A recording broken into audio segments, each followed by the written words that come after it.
결과에 대한 평가는 각자의 견해가 다르시니까 저도 사실은 정치를 잘 모르기 때문에 평가를 할 수는 없습니다.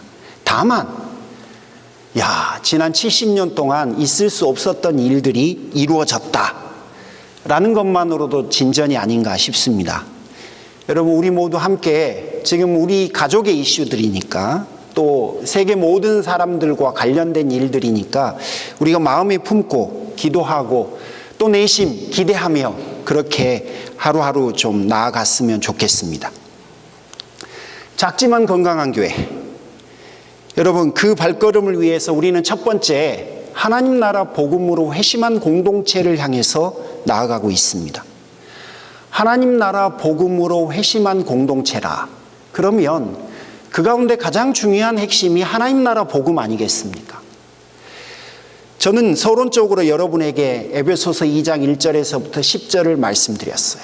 그리고 지금은 로마서 1장에서 8장까지를 가지고 하나님 나라 복음에 대한 이야기를 지금 해가고 있습니다. 아마 로마서 8장까지가 끝나고 나면 두 번째 이야기인 회심에 대한 이야기를 할 겁니다. 자, 그러면 하나님 나라 복음이 뭔가? 이 광대하고 때로는 추상적인 이 개념을 내 것으로 확 붙잡는 것이 사실은 쉬운 일이 아닙니다. 그리고 성경 어디에 한 구절로 요약되어 있는 구절도 사실은 찾아보기가 힘이 듭니다. 하지만 로마서 8장 30절이 우리에게 깊은 이해를 제공한다고 생각합니다. 그리하여 하나님께서는 이미 정하신 사람들을 부르시고 또한 부르신 사람들을 의롭게 하시고 의롭게 하신 사람들을 또한 영화롭게 하셨습니다. 여러분, 하나님 나라 복음을 다시 말씀드리지만 한마디로 정의하는 건 정말 어렵습니다. 그렇지만 이 구절을 근거로 해서 저는 다음과 같이 세 가지 방식으로 여러분에게 하나님 나라 복음을 정의하고 싶습니다. 하나님 나라 복음의 첫 번째 요소는요, 하나님께서 우리를 죄에서 건져내시는 하나님의 방법에 관한 이야기입니다. 이게 뭐냐면 우리의 실존이 죄인이라는 사실을 알려주시고 우리에게는 소망이 없는 절망이라는 이야기를 하는 거예요. 그런 다음에 그분께서 우리를 그저 내버려 두시지 않고 예수 그리스도의 십자가를 통해서 다시 우리를 건져내시는, 우리를 다시 구원하시는 그 놀라운 사건에 관한 이야기, 그 구원 스토리가 바로 첫 번째 내용입니다. 이것을 어려운 말로 교리에서는 칭의라고 합니다. 두 번째는 하나님 나라 복음이 거기서 끝이 나지 않습니다. 그 다음으로 옮겨가야 해요. 하나님의 자녀들은 천국만 소망하며 살아가는 사람들이 아닙니다. 그거는 하나님께서 우리에게 성령을 통해서 보증해 주신 거고, 이제 하나님의 자녀로서 일상의 삶을 살아가야 돼요. 그때 우리의 일상의 삶 속에 임재하신 하나님의 통치와 다스리심을 맛보며 우리의 삶 속에 있는 수많은 다양한 것들 속에서 하나님의 사람으로 살아가는 연습들을 합니다. 예수님을 닮으면서 살아가는 그 일들, 그 일상들에 의한 프랙티스를 하는 거예요. 이거를 교리에서는 성화라고 부릅니다. 다르게 표현하면 하나님의 자녀로 살아가기, 혹은 예수님을 닮아가는 삶으로의 부르심을 살아내는 것, 이렇게 표현할 수도 있습니다. 마지막 하나님 나라 복음의 세 번째 구성 요소는요, 구원의 마지막 단계라고 할 수 있습니다.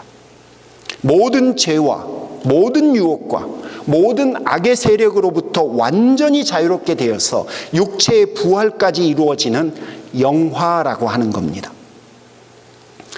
여러분, 개념이 좀 어려우시죠? 그래도 좀 한번 귀를 기울여서 다시 한번 들어보셨으면 좋겠어요. 우리가 흔히 하나님 나라 복음 그러면 예수 그리스도의 십자가 구원, 이것만을 이해하는 경우가 많습니다. 그래서 본 헤퍼라고 하는 신학자는 반쪽짜리 복음이다라고 하는 용어를 흔히 사용했습니다. 여러분, 하나님 나라 복음은 죄에서부터 우리를 건져내시는 십자가 구원 사건인 칭의 사건뿐만 아니라 우리가 하나님 자녀 되어서 현재를 살아가는 삶의 이야기, 그리고 마지막 우리가 죽어서 하나님 앞에 가서 온전히 회복된 영화의 상태까지를 다 포함합니다. 교리에서는 이거를 어려운 말로 구원의 서정 혹은 구원론 혹은 성령론 이렇게 표현을 합니다. 자, 로마서 1장부터 4장까지는 첫 번째 이야기였습니다. 우리가 어떻게 다시 하나님의 자녀가 될 수 있었는지에 대한 이야기를 지금까지 한 겁니다. 칭의에 대한 이야기를 한 거죠. 모든 죄인을 다시 하나님의 자녀로 세우시는 그 하나님의 놀라운 은혜에 대해서 우리가 살펴보았습니다. 그때 중요한 개념들이 여러 가지가 있었죠. 죄가 뭔지, 하나님의 용서에 대한 이야기, 그리고 우리가 어떻게 하나님의 자녀가 될 수 있었는지 그 칭의에 대한 이야기, 이런 것들을 나누었습니다. 여러분 한번 기억해 보시지 않겠습니까? 죄는 하나님을 하나님으로 인정하지 않는 것이 죄라고 했습니다. 사람에게 우리가 잘못한 것을 성경에서 말하는 죄의 개념이 아니라고 여러분에게 말씀드렸어요. 특히 그 죄의 개념이 창세기 3장 5절을 근거로 한 것은 더더군다나 그렇습니다. 우리가 하나님 앞에 죄를 짓기 때문에 그 죄를 용서할 수 있는 분은 하나님 한 분밖에 없습니다. 요한복음 14장 6절, 예수께서 이르시되 내가 곧 길이요 진리요 생명이니 나로 말미암지 않고는 아버지께로 올 자가 없느니라 라고 그렇게 명확하게 말씀하셨어요. 사도행전 4장 12절 말씀도 같은 의미입니다. 다른 이로서는 구원을 얻을 수 없나니 천하 사람 중에 구원을 받을 만한 다른 이름을 우리에게 주신 일이 없느니라 하셨느니라. 이 이야기의 핵심은 무엇이냐면요, 하나님에게 용서받을 수 있는 길은 하나님만이 만드시고 하나님만이 제시한 그 길만이 우리가 다시 용서받을 수 있는 길이라는 그런 이야기입니다. 종종 우리는 많은 고민들을 하며 우리의 삶에 대한, 또 내 인생에 대한 여러 가지 고민들을 많이 해요. 그때 내가 이렇게 살아서, 내가 이런 사람인데 내가 구원받을 수 있을까? 뭐 그런 생각들을 종종 우리는 안 하지는 않습니다. 그 부분에 대해서 로마서 1장부터 4장은 반복적으로 이야기했어요. 너희들의 행위로 구원받느냐? 아니야. 믿음으로만 가능해. 이 이야기를 여러분 귀가 따갑도록 로마서 1장부터 4장은 반복했다는 거 기억하시겠습니까? 그때 제가 했던 표현, I know, 하나님 다 알아요, 제발 그만 반복해 주세요, 그 표현을 기억하실 겁니다. 로마서 1장 17절, 의인은 믿음으로 말미암아 살리라.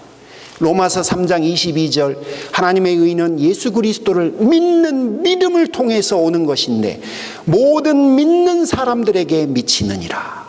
계속해서 믿음이에요. 왜 이렇게 예수님을 향한 믿음을 통해서 우리가 구원받을 수 있다는 사실을 계속 반복하셨을까요? 여러분에게 두 가지를 말씀드렸어요. 우리가 하나님의 진노에서 완전하게 또 확실하게 벗어났다는 사실을 알려주시기 위해서 반복했다.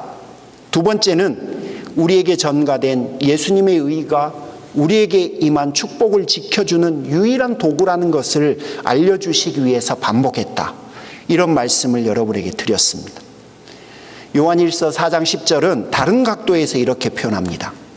우리가 하나님을 사랑한 것이 아니라 하나님이 우리를 사랑하셔서 자기 아들을 보내어 우리의 죄를 위하여 화목제물이 되게 하셨느니라.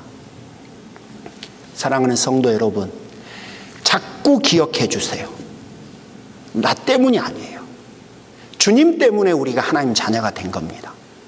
그래서 우리가 하나님 자녀됨에 대한 확신의 근거를 가지시려면, 흔들리지 않으려고 하는 그 부분에 대한 분명한 믿음을 가지시려면 이 부분에 대해서 견고하셔야 합니다. 단 1%도 나의 선택이나 내 행위의 결과라고 구원의 내 행위의 결과가 내포되어 있다고 한다면 여러분 그 1% 때문에 우리는 구원을 잃을 수 있어요. 우리 자신을 믿을 수가 없어요. 존 파이퍼가 이렇게 설명해요. 우리에게는 죄만 있고 의는 없습니다. 죄는 그리스도에게 하나님이 전가시켜 버리셨고 그리스도의 의를 우리에게 전가시켜 주셨습니다. 그래서 우리가 의로운 사람이 되었습니다. 하나님, 이 부분이 정말 걸립니다.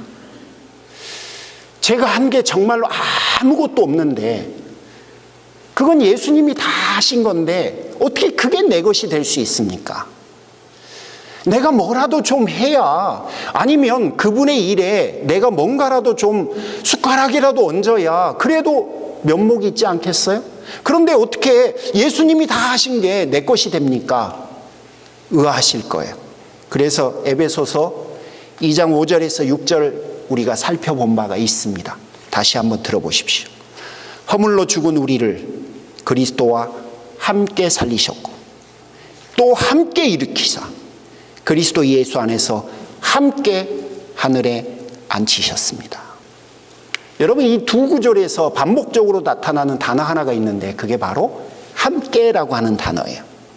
하나님께서 허물과 죄로 죽어버린 우리를 그리스도와 함께 살려주셨어요. 그분이 살아나실 때 우리도 살리셨고 그분이 부활하실 때 우리도 부활하셨고요.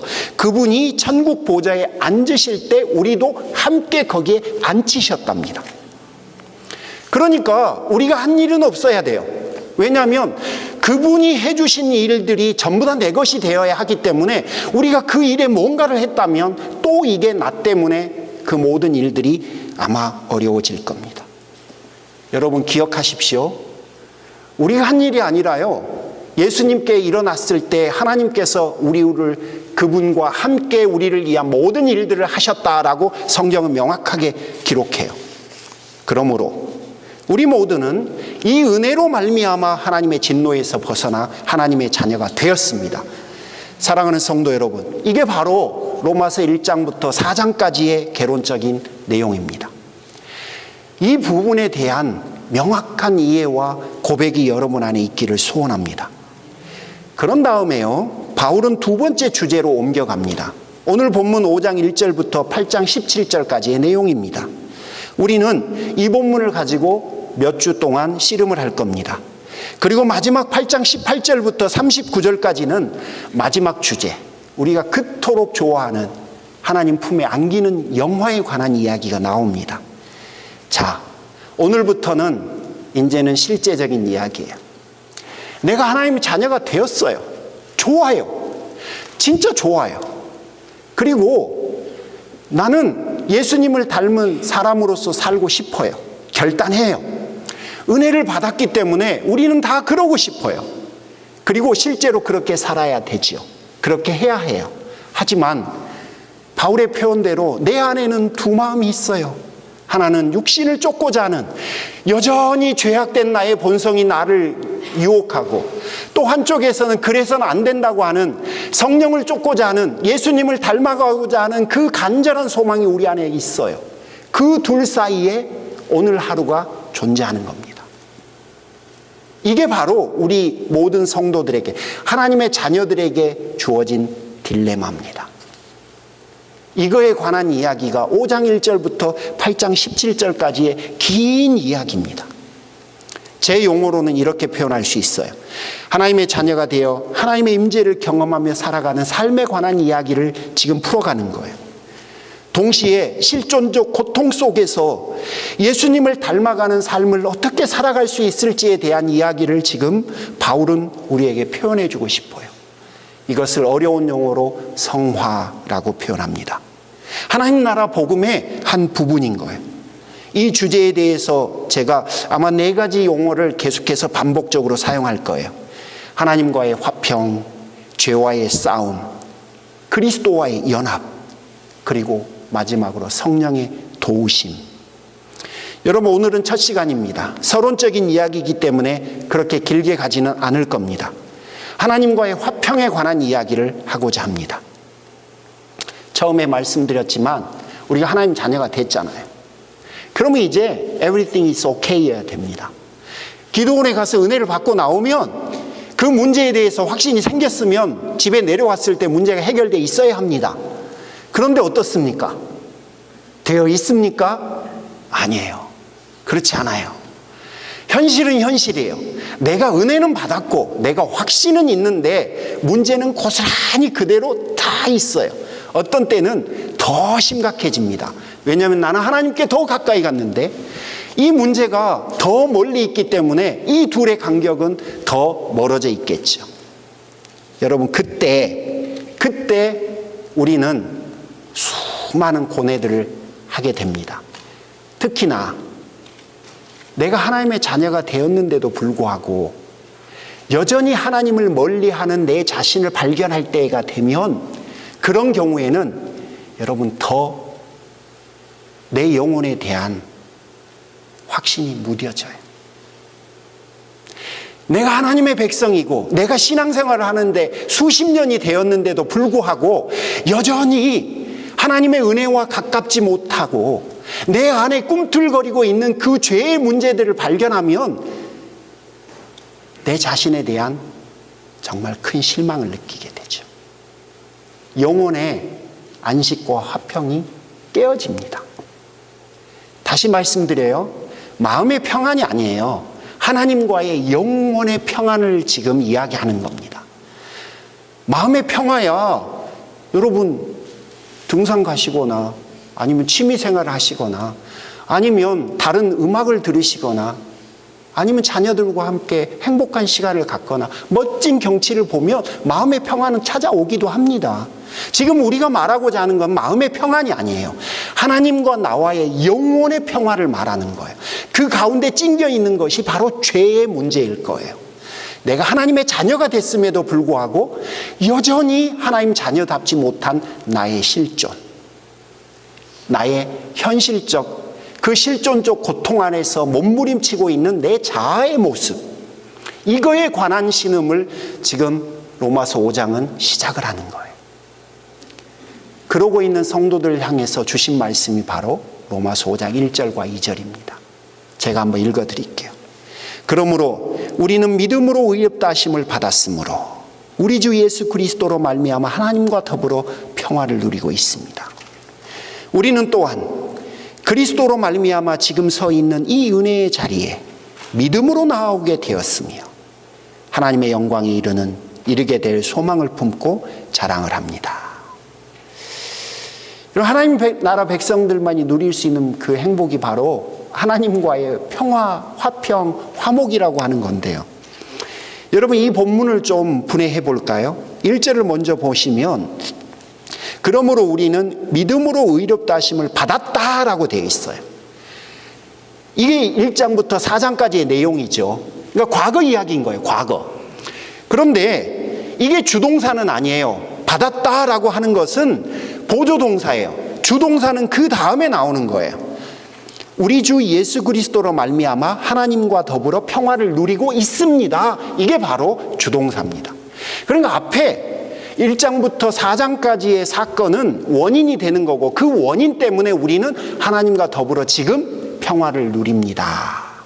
이렇게 말을 해요. 결과인 거죠. 자, 그러면 우리는 다 평화를 누리는 특권을 받은 사람들이에요. 1절의 본문이 우리에게 묻습니다. 그러면 여러분, 그 평화를 지금 누리고 계십니까? 라고 물어봐요. 여러분은 그 평화를 지금 누리고 계십니까? 1절에 받았다라는 동사는 과거형이고요. 누리고 있다라는 동사는 현재형이에요. 그러니까 과거가 원인이 되어서 우리가 그 부분에 대한 분명한 확신이 있다면 그 부분이 우리에게 가져다 주는 결과로서의 하나님과의 화평을 누리고 있어야 하는데 이 본문이 우리에게 도전을 주는 거예요.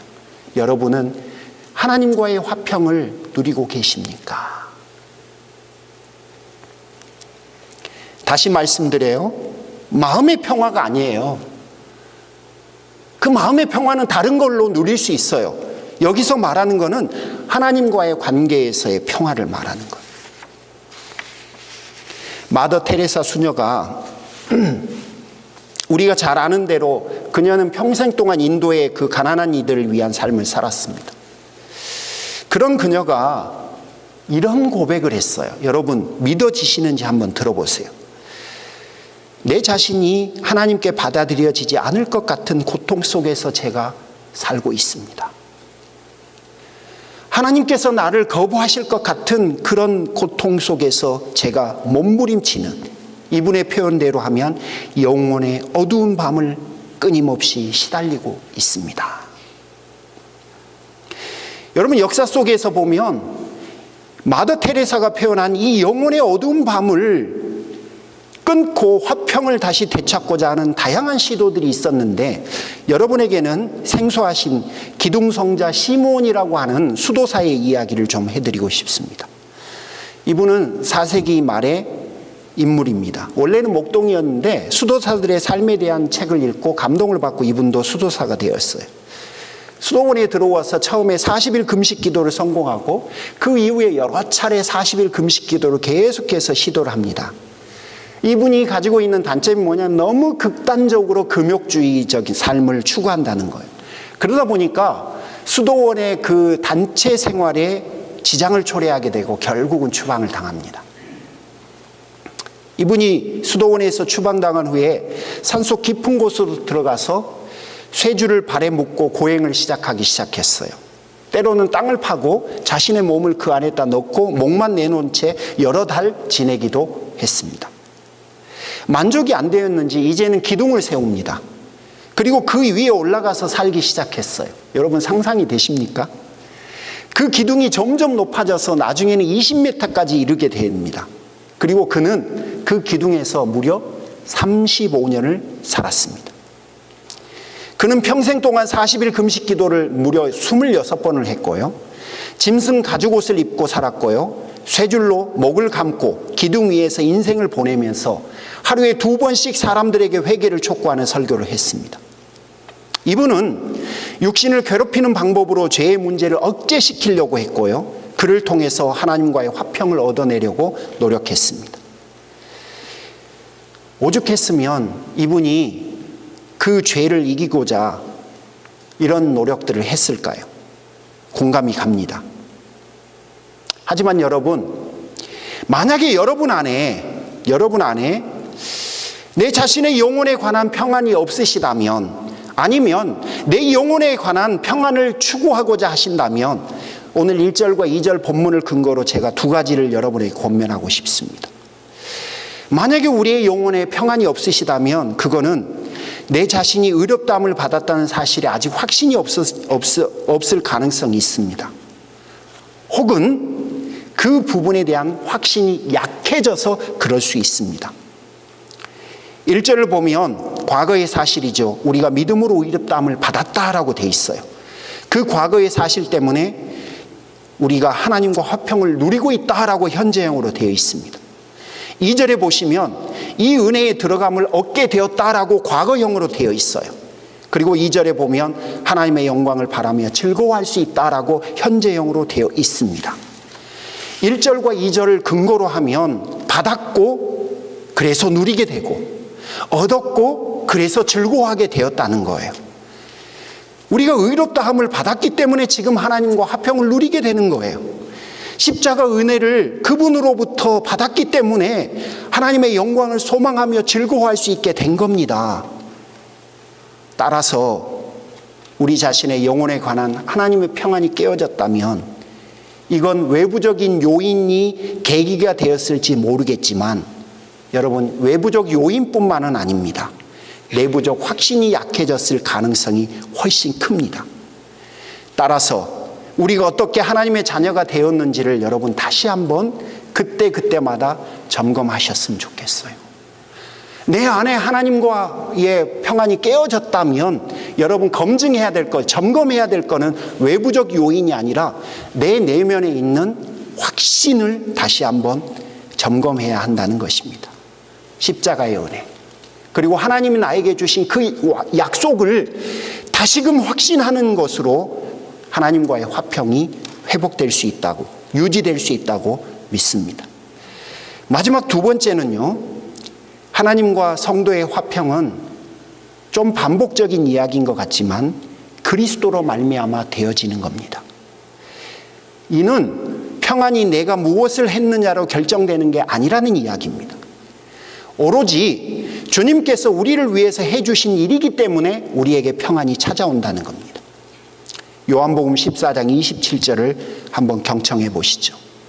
평안을 너희에게 끼치노니 곧 나의 평안을 너희에게 주노라.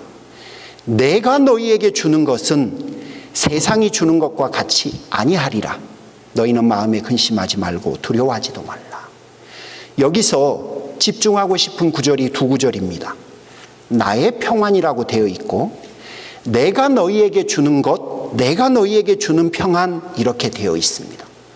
이 말씀은 평안은 우리가 만드는 것이 아니라요, 주님이 주시는 그 약속을 믿음으로 받음으로 생기는 것이라고 할 수 있습니다. 오스왈드 챔버스가 우리가 가진 모든 염려와 초조는 하나님을 빼고 우리의 인생을 계산하기 때문이다 라고 했습니다. 우리 안에 생기는 염려와 초조는 우리가 우리 인생에서 하나님을 빼먹고 이야기를 하기 때문이라는 것입니다. 여러분, 마무리하고 싶습니다. 하나님 나라 복음 두 번째 주제, 하나님 나라 백성으로 살아가기, 예수님을 닮아가는 삶 혹은 성화에 관한 서론적인 대화를 오늘 했습니다.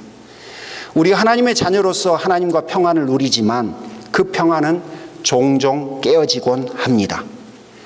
평안을 다른 곳에서 찾으려고 하면 안 됩니다.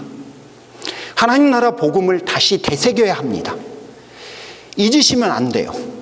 하나님과 성도의 화평은 우리가 어떤 일을 하느냐에 따라서 주어지는 게 아니라 주님께서 해주신 일 때문에 우리에게 임한다는 사실을 꼭 기억해 주셨으면 좋겠습니다. 다음 시간에는 성도가 되었지만 여전히 죄와 싸워야 하는 우리의 실존적인 삶에 관한 이야기를 나누고자 합니다. 여러분, 제안해드린 본문을 묵상해 보시고 함께 대화했으면 좋겠습니다. 함께 기도하겠습니다.